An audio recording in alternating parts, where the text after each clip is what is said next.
Hi. So, how are you? If I were to ask you this question, you will say, यार चिल्ला रहा था, आवाज आ गई। वो ठीक है, नहीं आता। ठीक है, आप स्टार्ट करो। Hi. How are you? If I were to ask you this question, what will you say? You will say, I'm fine, I'm good. But my dear audience, I think I have a very different answer to this question whenever someone asks me, how are you? So just yesterday, a friend called me and she asked me, how are you, Pallavi? And I said, I'm bittersweet. And she said, what happened? You know, life is not all a bed of roses.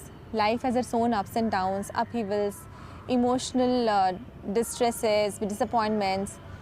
And how are you question is a very potent question to get insight to someone's life and understand their problems and maybe offer a help. But you can only do this when you get a right answer. So often answers are a path to, help and support each other. So the next time someone asks you, how are you? So you should always say, I'm bittersweet, because life is bittersweet and life is imperfectly perfect. Imperfection always exists with perfection. So it is the high time that we should embrace this imperfection in our lives, because it is already there. We should not run away from it or decline that no, everything is going good, when there could be some things where we want to open up, we want to express. So this question is really important, and the right answer to this question is equally important.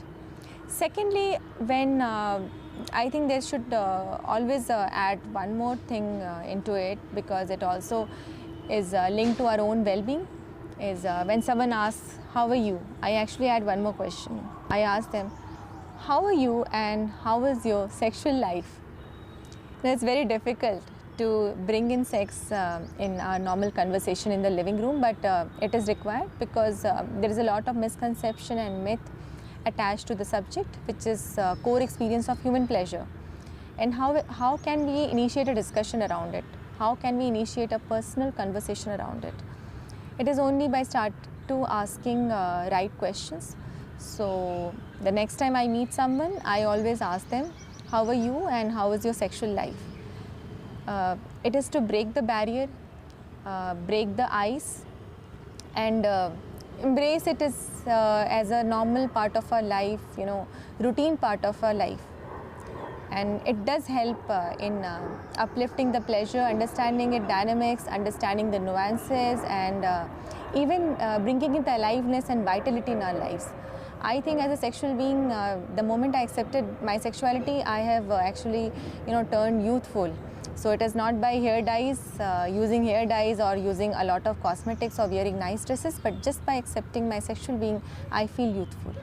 So it has time come for you also to accept your sexuality and be honorable and open and accepting about it.